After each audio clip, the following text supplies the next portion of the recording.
Si lo comparamos con lo que hemos visto previamente, su mecanismo de acción es distinto, ¿no? Hemos visto en la sesión anterior lo que corresponde a penicilinas y cefalosporinas y hemos visto que su mecanismo de acción es muy distinto. Las penicilinas y cefalosporinas, recordemos, van a actuar en el tercer paso en la formación de la pared celular, impidiendo la formación de la pared celular bacteriana. En cambio, los que vamos a ver el día de hoy, los macrólidos, azálidos y las glinosamidas, actúan a otro nivel. Son antibióticos que van a inhibir la formación de proteínas, es decir, van a actuar a nivel de los ribosomas bacterianos, específicamente uniéndose a la subunidad 50S de los ribosomas bacterianos. Una diferencia importante con los antiguos macrólidos, como era el caso de la eritromicina, es que la eritromicina solamente se quedaba en efecto bacteriostático. La eritromicina solo tenía acción bacteriostática, a diferencia de los nuevos macrólidos que inician como bacteriostáticos, pero pueden fácilmente llegar a ser bactericidas, ¿no? Es una diferencia importante. Con acitromicina y claritromicina, nosotros sí podemos conseguir el efecto bactericida. Eso va a depender de las concentraciones que alcancen en los tejidos y también de la susceptibilidad del microorganismo. Estos antibióticos nuevos macrólidos se van a concentrar mucho en la saliva, en el fluido crevicular, en el tejido gingival. Es por eso que tienen muy buena actividad en infecciones periodontales. Vemos acá la estructura química. Nos llama la atención esta estructura química tanto en la antigua eritromicina como en los nuevos antibióticos, que tenemos una estructura muy peculiar, ¿no? Que vemos acá, que es la parte más importante del antibiótico, es el anillo macrocíclico que vemos acá, que se mantiene desde el más antiguo de todos, desde la eritromicina, y se mantiene también para la eritromicina y acitromicina, ¿no? Este anillo macrocíclico le da un gran peso molecular al antibiótico, generando, por ejemplo, que no pueda ser filtrado fácilmente a nivel glomerular. Los glomérulos no pueden filtrar fácilmente a los macrólidos, lo que va a producir que mayoritariamente se eliminen por vía biliar. Pasa un metabolismo hepático de forma amplia y se eliminan principalmente por vía biliar, ¿sí? En cuanto a su espectro de acción, tiene buena cobertura contra bacterias aerobias gram-positivas, ¿sí? Aerobias gram-positivas. ¿Cuál de estas bacterias será más importante, jóvenes, para nosotros? Obviamente, no los estreptococos del grupo viridas, porque están presentes en cavidad oral, porque en algunos pacientes predispuestos pueden causar endocarditis infecciosa, ¿sí? Entonces, el más importante es el estreptococo del grupo viridas, ¿no? Lo que implica que esta acitromicina y la claritromicina también se podrían utilizar para profilaxis antibiótica de endocarditis infecciosa. También estos nuevos macrólidos cubren muy bien bacterias aerobias gram negativas. Muchas bacterias que se encuentran en las vías respiratorias superiores, ¿no? Haemophilus influenzae, parainfluenzae, Moraxella catarrhalis, que producen muchas infecciones de vías respiratorias superiores. También algunas enterobacterias como el Vibrio cholera, la Shigella, la Bordetella pertussis. También es muy versátil este grupo, se puede usar en infecciones respiratorias superiores, en algunas infecciones digestivas. Por ejemplo, no está acá en esta lista, pero hay una diarrea muy frecuente en pacientes niños, en pacientes menores de 3 años, que es una diarrea causada por Campylobacter. Tiene una bacteria que se llama Campylobacter. Ese Campylobacter también es erradicado por acitromicina y claritromicina, ¿no? Lo que nos interesa más a nosotros es lo que vemos aquí en la parte inferior. Tienen una muy buena cobertura contra anaerobios estrictos, tanto gram positivos como gram negativos, ¿no? De esta lista que vemos acá, jóvenes, por ejemplo, la porfiromona, ¿qué es? ¿Gram positivo o gram negativo? Como decíamos el ciclo pasado, la semana pasada, ¿no? El próximo año les van a preguntar, a ver, díganme un antibiótico, ¿no? Lidocaína, van a decir diazepam. Eso es equivalente a lo que les estoy preguntando, ¿no? Es algo nivel principiante de microbiología, ¿no? Algo dummy, ¿no? ¿Qué será la porfiromona, jóvenes? ¿La positiva o la negativa? Gram negativo, ¿no? Porfinomón es gram negativo, Fusobacterium es gram negativo, Peptostreptococcus y Peptococcus. ¿A quién se parecen estos nombres? A los Streptococcus. ¿Y los Streptococcus qué son? Gram positivos, ¿no? Recordemos, Peptostreptococcus y Peptococcus, que son de los más prevalentes, son anaerobios estrictos gram positivos. Fusobacterium, Porfinomona, Prebotella, Agregativacter son gram negativos, ¿no? Entonces, los azálidos tienen excelente cobertura contra un amplio grupo de bacterias anaerobias estrictas. Si hablamos de la farmacocinética, se ha mejorado muchísimo, hay una mejora significativa. Con la antigua eritromicina, su porcentaje de absorción era muy pobre, era muy bajo, solamente entre 35 a 50%. Entre 35 a 50%. Y con la eritromicina la absorción disminuía muchísimo en presencia de alimentos. Eso se ha mejorado mucho con los nuevos macrólidos. Como vemos acá, con la citromicina la absorción está alrededor de 70%. Pero todavía puede disminuir en presencia de alimentos. Entonces la citromicina siempre es preferible utilizarla separada de los alimentos. ¿Cómo usamos un antibiótico separado de los alimentos? Administrándolo 1 hora antes o 2 horas después. ¿Qué es lo preferible? No, lo segundo es lo preferible. De preferencia 2 horas después. Ambas formas son válidas, pero de preferencia 2 horas después. Mientras que la claritromicina también se absorbe alrededor del 70%, pero es ese caso excepcional, ese caso raro que más bien mejora su absorción con los alimentos, aumenta su absorción con los alimentos. Aquí sí hay que administrarla siempre con el estómago lleno porque eso nos ayuda a mejorar su porcentaje de absorción. En relación a la distribución, como decíamos, se distribuyen muy bien en diversos tejidos y fluidos corporales, con la peculiaridad que estos azálidos penetran incluso en el compartimiento intracelular. Los azálidos incluso pueden penetrar hasta el interior de los neutrófilos, de los macrófagos, lo que me asegura que tengan la facilidad de llegar en concentraciones muy altas al tejido infectado, ¿no? Esto de acá se llama mecanismo biológico de distribución dirigida, ese es el nombre que recibe. Es un mecanismo biológico de distribución dirigida porque le permite ingresar a los neutrófilos, a los macrófagos, y eso asegura que se concentre mucho en el tejido infectado. Si recordamos un poco lo que veíamos en la primera clase del curso de farmacocinética, hablábamos que había una lista muy grande, ¿se acuerdan? Cuando veíamos biotransformación, veíamos que había una posibilidad de interacciones porque algunos fármacos eran inductores enzimáticos, aceleraban el metabolismo de otros fármacos, y algunos otros fármacos eran inhibidores enzimáticos, más bien retrasaban, disminuían el metabolismo de otros fármacos. ¿Se acuerdan dónde estaba la eritromicina? ¿Qué será? ¿Un inhibidor enzimático o un inductor enzimático? ¿Qué será la eritromicina? Vanessa, ¿qué dice Vanessa? ¿Qué será la eritromicina? ¿Inductor o inhibidor enzimático? Hay dos opciones, no hay mucho que pensar. Sayuri, ¿qué dice Sayuri? ¿Qué será? ¿Inductor o inhibidor enzimático? ¿Perdón? Inhibidor. Lucy, ¿qué dice Lucy? ¿Qué será? ¿Inductor o inhibidor enzimático? ¿Ah? Inductor. Melissa, ¿qué dice Melissa? ¿Ah? Inductor. Por eso hay que llevar nuevamente el curso, ¿no? La eritromicina es un potente inhibidor enzimático, ¿no? Inhibidor enzimático, ¿se acuerdan? Está eritromicina, metronidazol, omeprazol, ¿no? Entre otros muchos fármacos. Eritromicina es un potente inhibidor enzimático. ¿Qué pasa, por ejemplo, si mi paciente ha tenido un infarto y está tomando warfarina y viene por un problema odontológico y el odontólogo le receta eritromicina? ¿Qué interacción se presenta entre eritromicina y la warfarina que está tomando mi paciente? ¿Qué puede pasar? Si yo sé que la eritromicina es un potente inhibidor enzimático, ¿qué pasará con la warfarina?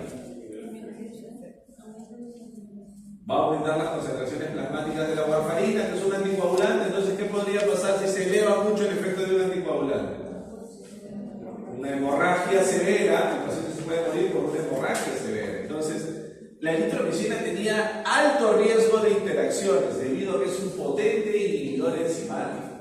Eso se ha mejorado también con los nuevos macrólidos, porque esa es la idea. La idea de diseñar un nuevo fármaco es que ese fármaco tenga mejores efectos y menos riesgo de efectos adversos. Bajo potencial de interacciones con la eritromicina y nulo potencial de interacciones con acitromicina. Asimismo, el tiempo de vida media. Jóvenes, de todos, absolutamente de todos los antibióticos que nosotros vamos a recetar en odontología, de todos, el que tiene el tiempo de vida media más largo es la acitromicina.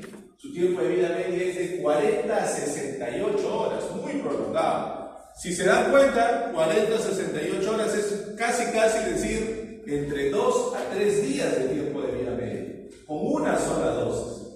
Es por eso que vamos a ver ahora, acitromicina es el único antibiótico que sí es correcto utilizarlo solamente por 3 días. Solamente por 3 días, por este prolongadísimo tiempo de vida media. La eritromicina, entre 3 a 7 horas, y su principal metabolito activo, cuando la eritromicina pasa por el hígado, se convierte en 14-hidroxiclaritromicina y su tiempo de vida media es de 5 a 9 horas. Todos muy superiores a lo que era la antigua eritromicina. La antigua eritromicina tenía un tiempo de vida media corto, solamente de 2 horas. Su eliminación es principalmente biliar, como ya habíamos comentado. Todos estos antibióticos, incluida la antigua eritromicina, sufren un gran metabolismo hepático, necesitan un hígado que esté completamente sano. Son fármacos que tienen de moderado a alto potencial hepatotóxico, necesitan un hígado sano para que los pueda metabolizar, para que los pueda biotransformar adecuadamente.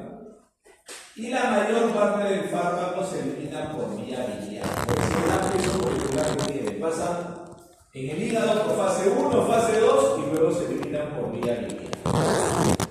Los efectos adversos más frecuentes, problemas a nivel digestivo, dolor abdominal, diarreas, náuseas, que con eritromicina eran altísimos, ¿no?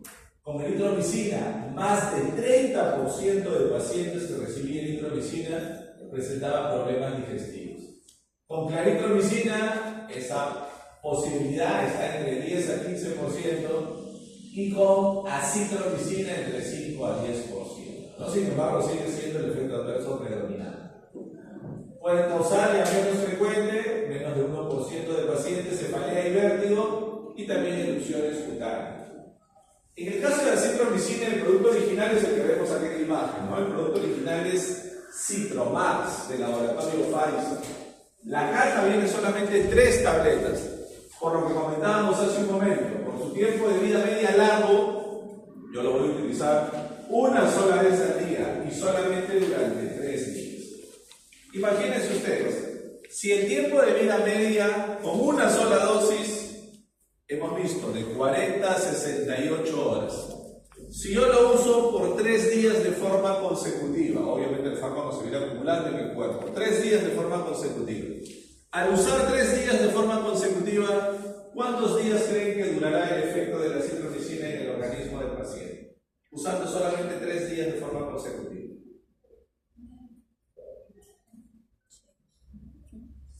No exactamente, pero un poquito menos. Pero más o menos en ese rango estamos. ¿Cuánto podría durar ese efecto? ¿Durará solamente esos 3 días? No, porque el tiempo de vida media es muy largo. Usando solamente 3 días, que es la única opción que tenemos nosotros en odontología. En odontología solo vamos a usar 3 días. Usando 3 días se mantienen concentraciones efectivas más allá de 7 días, más de una semana. Ya en el ámbito médico, para otras aplicaciones, para infecciones respiratorias bajas, por ejemplo bronquitis, por ejemplo neumonía, ahí sí se puede usar 4 días o 5 días. Cuando yo uso 4 días, el efecto se mantiene en el paciente por lo menos durante 10 días. Y cuando uso 5 días, se mantiene por lo menos 14 días. Pero 4 y 5 días son para casos severos, para bronquitis o neumonía, infecciones respiratorias bajas. Nosotros en odontología solamente 3 días. Y la claritromicina, por su tiempo de vida media, se usa 2 veces al día, ¿no? 500 miligramos cada 12 horas durante un periodo de 7 días. Esta es una publicación que hicimos hace unos años, realizamos un ensayo clínico en una investigación que hicimos en la Universidad de San Marcos, donde encontramos que para pacientes con periodontitis crónica se probaron 3 tratamientos distintos, ¿no? Un grupo de pacientes recibió solamente raspaje y alisado radicular, otro grupo recibió raspaje y alisado radicular más enjuagatorios con clorhexidina y otro grupo recibió raspaje y alisado radicular más acitromicina por vía oral. ¿Cuál grupo fue el que tuvo mejor resultado? El que recibió raspaje y alisado radicular conjuntamente con acitromicina durante 3 días. El mejor resultado, los pacientes redujeron la profundidad de sondaje. ¿Ya han llevado periodoncia ustedes? ¿Saben algo de periodoncia? ¿Sí saben qué es el sondaje periodontal? Una idea, ¿sí? Más o menos una idea general. Entonces, algo que se mide mucho, algo que se evalúa mucho cuando un paciente tiene periodontitis es que tan rápidamente van desapareciendo esas bolsas periodontales. Que ese sondaje tenga una profundidad de 5 o 6 milímetros. Yo evalúo su evolución cuando esa bolsa periodontal empieza a desaparecer, cuando regresa a los valores normales. ¿Cuál es la profundidad normal del sondaje en un paciente adulto? La profundidad normal del sondaje. ¿Cómo? Menor a 1. No necesariamente, pero a veces es 1, 2 milímetros, una cantidad pequeña, no mínima. Entonces, normalmente los pacientes con periodontitis tienen 5, 6, entonces lo que se busca es reducir esa profundidad de sondaje y mejorar el nivel de adherencia clínica. Acá también nos hablan de otro efecto que puede tener la acitromicina. La acitromicina también nos ayuda para casos de agrandamiento gingival inducido por algunos fármacos. Esto lo hemos visto en algún momento, ¿no? Existe un fármaco que se llama ciclosporina. ¿Se acuerdan? En algún momento hemos hablado de la ciclosporina. La ciclosporina se utiliza para prevenir el rechazo de órganos trasplantados, particularmente en pacientes con enfermedad renal. Cuando se le trasplanta un riñón, ese paciente va a recibir ciclosporina para evitar el rechazo de ese órgano trasplantado. Y esta ciclosporina, entre los muchos efectos adversos que puede presentar, causa agrandamiento gingival. Se ha demostrado que la acitromicina reduce ese agrandamiento gingival. Es un efecto adicional que tiene. Aparte de su actividad antibacteriana, la acitromicina también es útil para reducir el agrandamiento gingival inducido por algunos fármacos. Muy bien, veamos ahora lo que corresponde a la clindamicina, ¿no? Que pertenece al grupo de glicosamídeos. Su mecanismo de acción, jóvenes, es muy parecido al anterior que hemos visto. Las glicosamidas también actúan a nivel de los ribosomas bacterianos, uniéndose específicamente a la subunidad 50S, y de esta forma van a inhibir la síntesis de proteína. En este grupo de glicosamidas también tenemos 2 representantes: la lincomicina, que es el antiguo, y la clindamicina, que es el nuevo, ¿no? Nuevo entre comillas, porque es nuevo hace como 30 años y también está ya un poco cayendo en desuso, ¿no? También aquí pasaba algo similar. Cuando se usaba la antigua lincomicina, solo se conseguía efecto bacteriostático. En cambio, en la actualidad, en estos últimos 20 o 30 años, cuando se ha usado mucho clindamicina, se inicia como bacteriostático, pero puede llegar a ser bactericida dependiendo de las concentraciones que se alcancen y dependiendo de la susceptibilidad de los microorganismos, ¿no? Aquí tenemos la estructura química, ¿no? En la parte inferior, lincomicina, en la parte superior, clindamicina. Vemos que la clindamicina tiene una estructura un poco más compleja, con mayor cantidad de cadenas laterales. Como decíamos, siempre el objetivo de tener un fármaco nuevo es que ese fármaco, en caso de ser un antibiótico, tenga un mejor espectro de acción, tenga mayor potencia y que a su vez tenga menor riesgo de efectos adversos, ¿no? Y eso lo cumplía la clindamicina, muy superior a la antigua lincomicina. Su espectro de acción vemos primero, cubre bien cocos grampositivos aerobios, nuevamente para nosotros es importante, estreptococos del grupo Viridans, estreptococos piógenes que también están en orofaringe, y también cubre algunos bacilos grampositivos anaerobios facultativos y también bacilos gramnegativos anaerobios facultativos, ¿no? Tiene buena cobertura. Lo que más nos interesa a nosotros, cocos grampositivos aerobios, sobre todo los estreptococos viridans y los estreptococos piógenes. Clindamicina en su momento, jóvenes, destacó mucho porque tenía una muy buena actividad contra las bacterias anaerobias. Cubría muy bien los anaerobios estrictos, tenía muy buena cobertura. Sobre todo contra muchos que, como hemos visto, son de interés en nuestra especialidad, ¿no? Muy buena cobertura contra peptoestreptococos, peptococos, Prevotella, Porphyromonas, Fusobacterium, entre otros, ¿no? Entonces destacó mucho por esta buena cobertura contra anaerobios. Desde hace mucho tiempo uno de los antibióticos que tenía una adecuada cobertura contra anaerobios y por eso precisamente se usaba mucho en odontología es esta clindamicina. Farmacocinéticamente tiene una muy buena absorción por vía oral. La clindamicina se absorbe aproximadamente un 90% por vía oral. Aproximadamente un 90% por vía oral. Y su absorción se mantiene en presencia de alimentos. Es recomendado utilizarla conjuntamente con alimentos porque su absorción se va a mantener con el estómago lleno.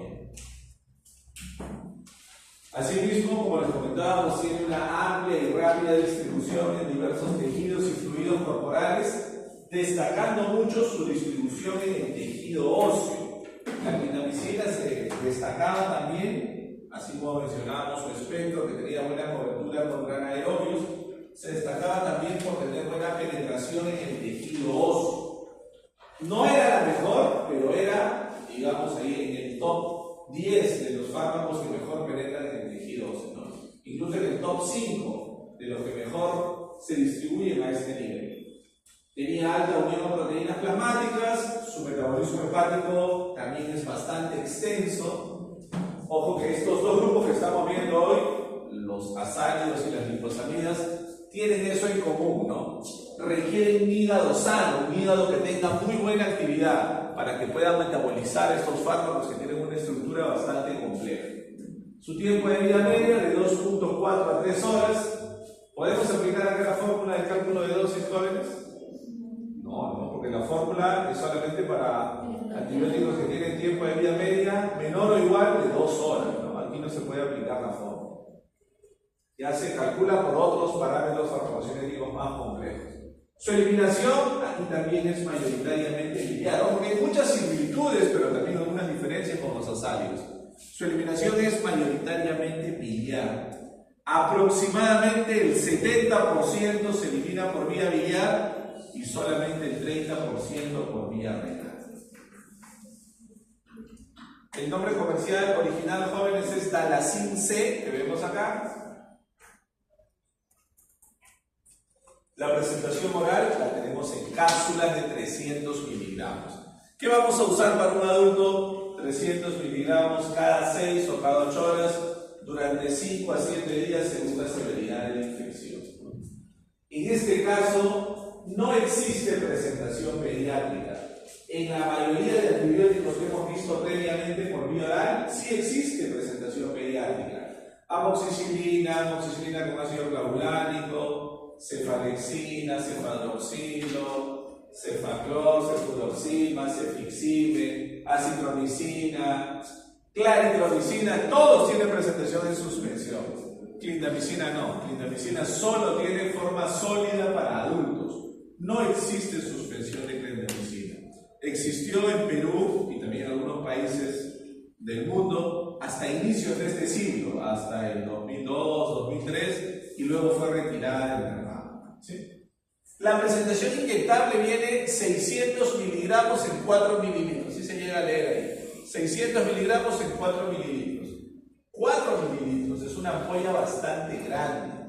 Y ahí viene la dificultad, que por su tiempo de vida media de 2.4 a 3 horas, como les decía, pues ya no se aplica la fórmula. con otras variables farmacocinéticas, se calcula el intervalo más adecuado. El intervalo siempre tiene que ser cada 6 o cada 8 horas, siempre, sea vía oral, sea vía intramuscular o vía intravenosa. Incluso intramuscular, intravenosa, por lo menos 3 veces al día. Ahora, como les decía, jóvenes, la ampolla es una ampolla grande. Son 600 miligramos en 4 mililitros. Imagínense que yo le quiero dar a mi paciente 600 miligramos en 4 mililitros. Y le indico intramuscular en el glúteo mayor 3 veces al día. ¿Ustedes se colocarían 3 inyecciones al día? ¿Por 2 días, 3 días, 4 días? Hasta por un día sería complicado. Entonces, este esquema para la vía intramuscular es poco práctico. No es fácil que el paciente lo pueda cumplir, porque es muy incómodo para el paciente. Si es vía intravenosa no hay problema, ¿no? Porque estamos con la vía intravenosa y por infusión lo pueden poner 3, 4 veces al día, lo que sea necesario. Pero por vía intramuscular es muy difícil. Entonces, ¿qué pasó ahí? ¿No? Que a alguien muy inteligente se le ocurrió. Dijo, pobrecito el paciente, ¿no? Hay que inyectarle en su glúteo, pobrecito, 3 veces al día. Mejor hay que inyectarle 2 veces nomás. ¿Qué pasa si un antibiótico tiene que administrarse 3 veces al día para mantener un nivel adecuado de concentraciones? Y yo lo empiezo a usar solamente 2 veces al día. ¿Qué pasará con la concentración? Va a caer. Yo debería a las 8 horas administrar una nueva dosis, pero no le administro a las 8 horas. Le voy a dar todavía a las 12 horas. ¿Qué pasa acá? Que la concentración del antibiótico baja mucho, va a disminuir mucho. ¿Y qué pasa cuando una bacteria se somete a una concentración por debajo de la concentración inhibitoria? La bacteria se vuelve resistente, ¿no? Entonces, eso es lo que ha pasado, que muchos colegas por error han empezado a usar, o por practicidad, por hacerse la fácil al paciente, han empezado a usar clindamicina cada 12 horas, a veces incluso una sola inyección al día, ¿no? Peor todavía. Y eso ha generado resistencia. Veamos cómo esto ha ido cambiando en los últimos 10 a 15 años. Vemos acá primero una publicación del año 2012, donde estudian infecciones de aparición tardía posteriores a una cirugía de tercer grado. Observan que se presentaron principalmente 3 tipos de bacterias, ¿no? Acabamos de ver hace un momento. ¿Qué será el Fusobacterium, jóvenes? ¿Aerobio, anaerobio, gram positivo, gram negativo? Anaerobio estricto, gram negativo. Prebotella, negativo. También anaerobio estricto, gram negativo. Hiperpiostreptococcus, anaerobio estricto, gram positivo. Entonces, los 3 que los encontramos frecuentemente en distintos tipos de infecciones odontogénicas. Y vean ustedes, se entiende mejor acá con la tablita. En este estudio se evaluaron 4 antibióticos: amoxicilina con ácido clavulánico, clindamicina y metronidazol. ¿Y qué es lo que se evaluó? Las bacterias que se aislaron en los pacientes se expusieron a esos 4 antibióticos por separado, para saber qué porcentaje de bacterias era sensible, cuáles tenían una susceptibilidad intermedia y cuáles eran resistentes. ¿Y qué es lo que vemos? Ojo que este es del año 2012, ¿no? 2012, hace bastante tiempo, hace 12 años. En ese entonces teníamos que clindamicina tenía 100% de Prevotella susceptible, 100% de Fusobacterium susceptible y 100% de Streptococcus susceptible. O sea, clindamicina en el año 2012 podía erradicar a todas las bacterias de esta infección. ¿Quién quedó en segundo lugar, jóvenes? ¿Qué podemos ver ahí? ¿Quién quedó en segundo lugar? ¿Qué antibiótico quedó en segundo lugar? ¿Cuál? ¿Camila? ¿Sí? ¿Alguien cuál en segundo lugar? ¿Qué antibiótico quedó en segundo lugar? Metronidazol, ¿no? Claro, sin duda, jóvenes. Metronidazol erradicó 100% de Prevotella, 93% de Fusobacterium y 85% de Streptococcus. Fueron los 2 que mejor funcionaron contra anaerobios. Vamos a ver que lamentablemente en el tiempo, por los problemas que hemos mencionado, la clindamicina ha empezado a perder potencia y la mayoría, un porcentaje importante de bacterias, se están volviendo resistentes. En cambio, metronidazol en general suele mantener muy bien su actividad. Y eso lo vamos a ir viendo. Ya en el año 2014, 2 años después, se hizo un estudio en pacientes hospitalizados con infecciones severas y se observó qué problema tenían estos pacientes. por qué las infecciones se habían agravado tanto, infecciones odontogénicas obviamente, y por qué tenían que llegar a ser hospitalizados. Y en muchos casos identificaron que estos pacientes venían de la calle, venían de la atención ambulatoria, recibiendo esquemas incorrectos con clindamicina.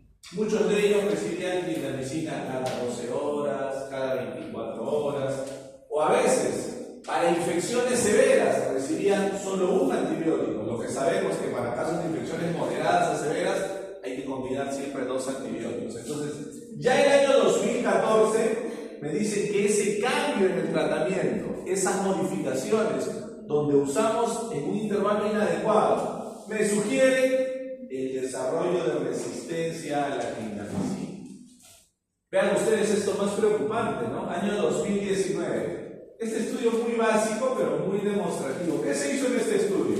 Se tomaron pacientes que tenían tratamiento ortodóntico fino, pacientes en tratamiento ortodóntico.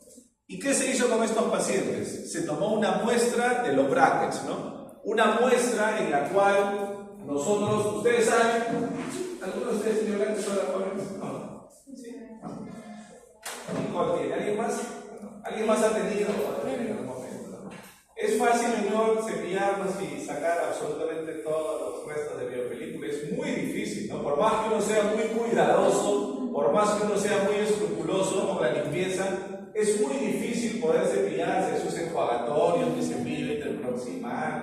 Es muy difícil. Uno siente siempre que algo ha quedado por ahí. Entonces, ¿qué hicieron en este estudio? En pacientes con tratamiento de ortodoncia fija, tomaron una muestra de esa biopelícula que se formaba en algunas zonas inaccesibles de los brackets. Tomaron una muestra de biopelícula, hicieron un cultivo y un antibiograma. ¿Qué encontraron? Algo muy preocupante, ¿no? Que había 3 antibióticos a los cuales las bacterias tenían más alto porcentaje de resistencia. En primer lugar, eritromicina, 54% de bacterias resistentes. Esto no es novedad, porque hace más de 20 años la eritromicina es un antibiótico inservible. Hace más de 20 años la eritromicina tenía ya 25-30% de resistencia, así que no hay problema. Pero ¿qué encontramos? Algo preocupante, que en segundo lugar está clindamicina, con 50% de bacterias resistentes. Y en tercer lugar la amoxicilina con 45% de bacterias resistentes. Entonces, esto es algo muy preocupante porque nos indica que la resistencia a clindamicina cada vez se va incrementando, ¿no? Otra similitud, jóvenes, que vemos en los efectos adversos, ¿se acuerdan? Con los nuevos macrólidos, también los principales efectos adversos eran a nivel digestivo. Aquí también. ¿Por qué creen que habrá esa similitud con los nuevos macrólidos? ¿Por qué también las glincosamidas tendrán ese mayor riesgo de dolor abdominal, diarrea? ¿Por qué creen que pasará eso? ¿Con qué podría tener que ver de lo que hemos comentado?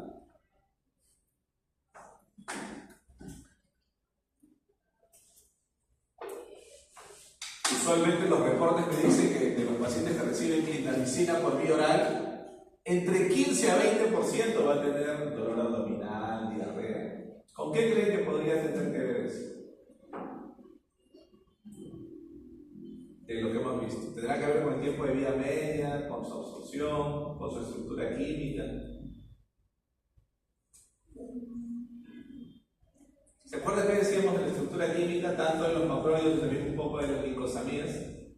¿Qué pasa si tenemos una estructura química muy compleja que ingresa por nuestro sistema digestivo? Esa estructura química muy compleja fácilmente va a ser metabolizada.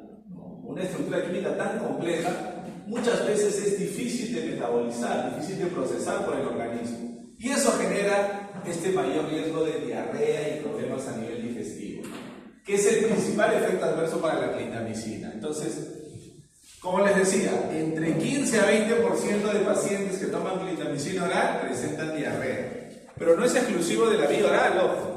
Clindamicina, incluso por vía intramuscular o intravenosa, también puede causar diarrea. En menor porcentaje, pero también puede causar diarrea. Hay una forma más severa de la diarrea que se llama colitis pseudomembranosa. Colitis pseudomembranosa. La colitis pseudomembranosa es la forma más severa de diarrea. Es una diarrea que se presenta con sangre y moco en las heces, ¿no? Es una complicación severa que felizmente es de una presentación muy rara, muy poco frecuente.